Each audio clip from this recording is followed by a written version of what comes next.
Hello and welcome to Freya's Tropical Garden. So today's video is going to take a little bit of a different format.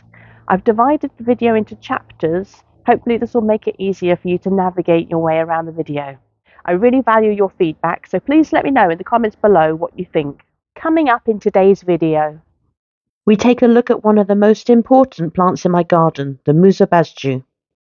See how my plants are doing 10 days after starting to use this eco-friendly slug defense.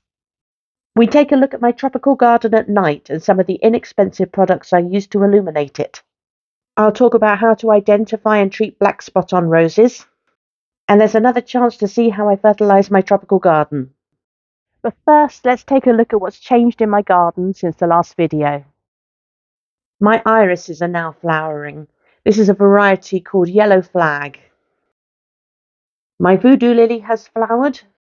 This is a flower that smells like rotten meat in order to attract flies to pollinate it. This flower only lasts for one day, although I do still have 2 more yet to flower.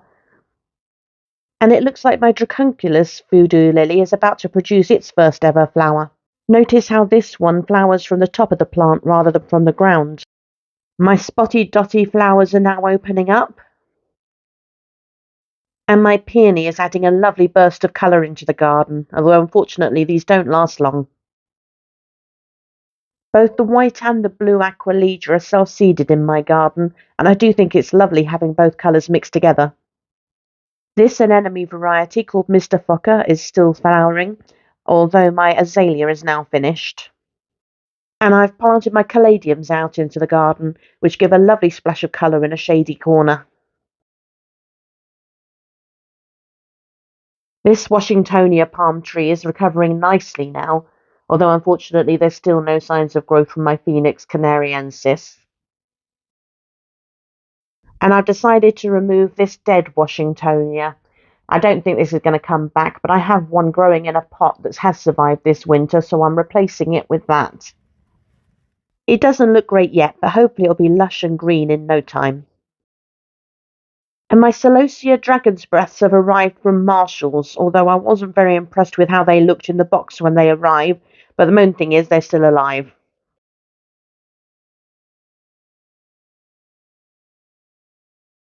Now for me, one of the most important plants in my garden is the Musa Basjoo or hardy banana, which you see behind me. The Musa Basjoo, also known as the Japanese banana, is normally hardy in the UK. And although further north they may need to be wrapped in some horticultural fleece, down here on the south coast I can leave mine unprotected all winter and they're absolutely fine. And even if your main stem does get damaged by a particularly harsh winter, then they are root hardy and can grow again from the ground. This plant is both fast growing and produces a lot of pups. I started off in July 2020 with just 2 small banana plants.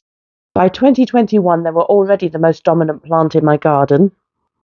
And now I have 10 Musa Basjoo plants that have been separated from the main parent plant. 2 of those have pups of their own, and that's not including the clusters of bananas from where the original 2 were planted. These pups are baby plants that grow at the base of the main parent plant, and they can either be left in place or separated and moved elsewhere. However, I do advise that you let the plant get to a nice large size before separation.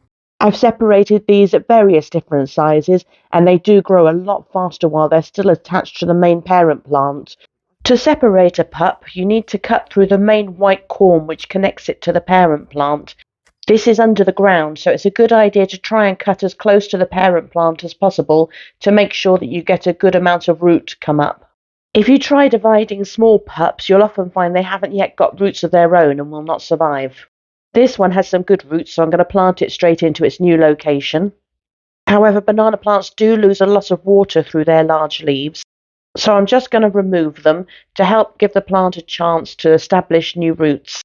Make sure you water it in well, and then the plant will establish and be happy again in no time. If you do separate your banana and find that it hasn't got any roots, as long as it's got some of the white corm that forms roots, pot it up and keep it somewhere in the shade to give it time to recover, and hopefully it will start to generate roots. Don't forget to remove all its leaves as well. Once roots are established, bananas do grow better in a sunny location. This pup here was part of a pair of pups that were the same size when I planted them. The second one doesn't get quite as much sun, and as you can see here, it has not grown anywhere near as fast as the other one. Musa Basjoos also like a lot of water, so be prepared to provide additional water during a dry summer, as well as a regular feed with a high nitrogen fertilizer.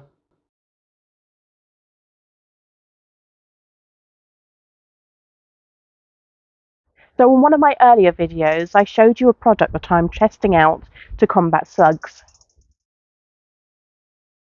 For the last 10 days, I've been testing this new product to try and protect my plants from slugs. If you missed the original video, this is a product that claims to be eco-friendly, safe for use on edible plants, safe for animals, safe for children, and therefore a great alternative to pesticides. Simply spray it on your plants every 4 to 6 days, although you may need to do it more frequently if it's rained or if you've watered the leaves.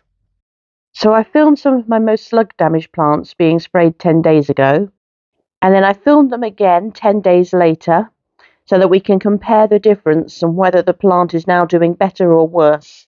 And you can see this Nicotiana is recovering nicely now. Here are the before and after shots side by side for comparison. And this is how my 2 sunflower plants looked 10 days ago. And now you can see that they have got more slug damage than they did have, although I feel it has slowed down the rate at which the slug damage was happening. Again, you can see here the before and after shots. It's also worth noting that these 2 sunflowers seem to be able to produce new leaves now, so it does seem like the product is giving them a chance to recover. There's not a lot of difference between the before and after shots of this Nicotiana. I think it's been eaten a little, but it's definitely slowed right down. This one didn't really have a lot of slug damage to start off with, and it still seems to be doing okay. And the same thing goes for my hosta, which hadn't yet received any slug damage, but because I know it's a plant that's susceptible to slugs, I've been protecting it with this spray, and you can see it still looks mostly fine. This fern is also one that I've been spraying because it's susceptible to slug damage, and unfortunately they have managed to get to this a little bit. And then you can see with the last Nicotiana that I've been spraying, there's not a huge amount of difference, but I'd say it has had a chance to grow back a bit stronger now. Hopefully these before and after shots will help you to make your own mind up, but from my perspective, I'm going to give it 7 out of 10. Although it hasn't completely eliminated slug damage, it does seem to have given the plants a better chance. And all the plants that I used it on are still alive and in most cases growing well. Whereas before I got this spray, the plants that had received slug damage this bad went on to be completely consumed by them. So personally, I will buy this spray again and continue to use it.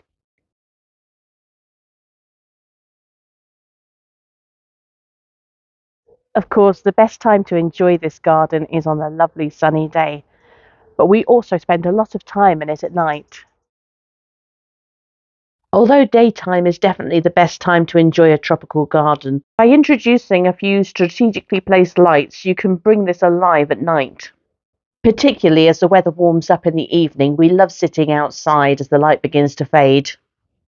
On our trellises, we use this mesh lighting, which is actually solar powered. This one we bought for about £15 at B&M. And to illuminate individual plants in our garden, we use these spotlights. These can be bought in most supermarkets for only about £3.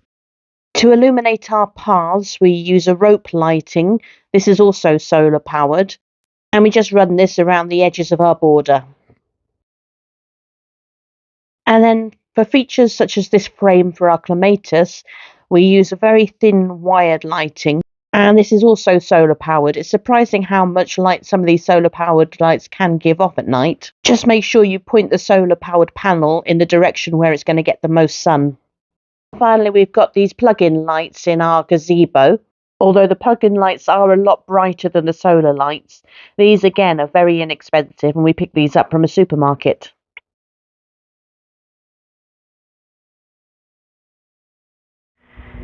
Now, I love growing roses, and I grow quite a few different varieties.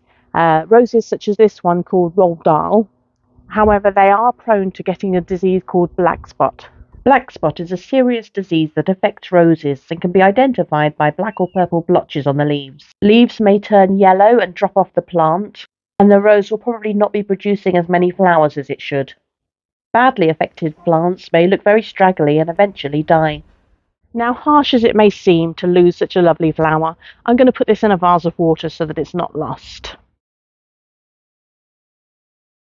I'm just going to snip away all of these branches that are infected, and I'm going to be quite brutal and cut right back.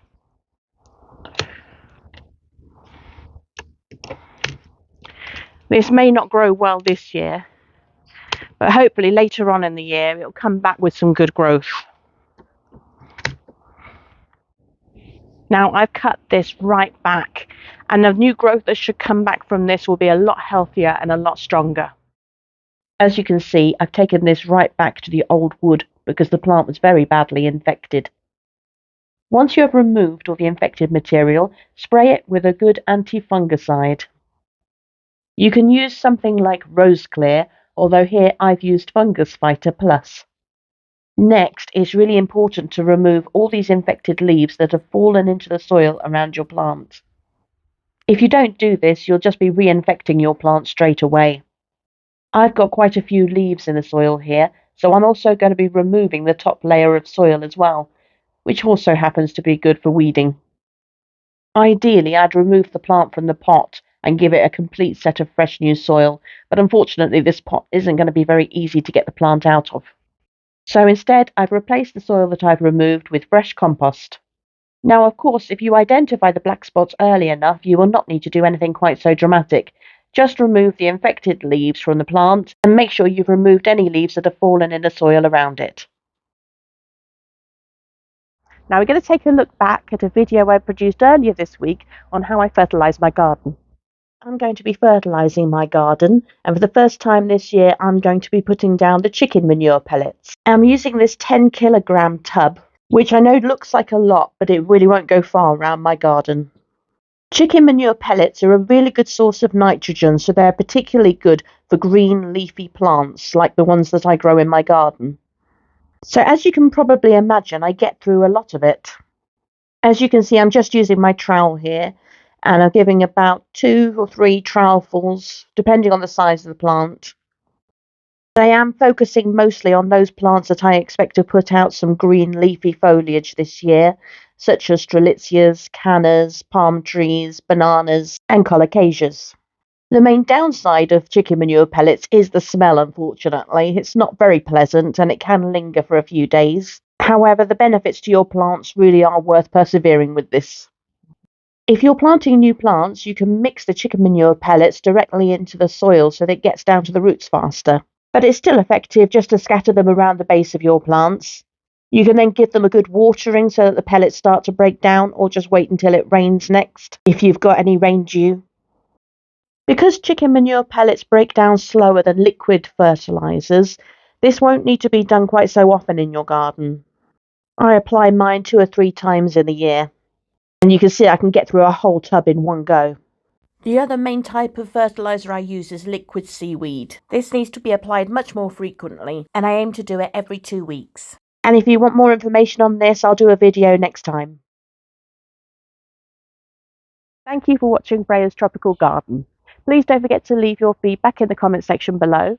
And don't forget you can follow me on Twitter, Instagram, Facebook, or on my website. And please don't forget to subscribe to this channel if you've enjoyed the content.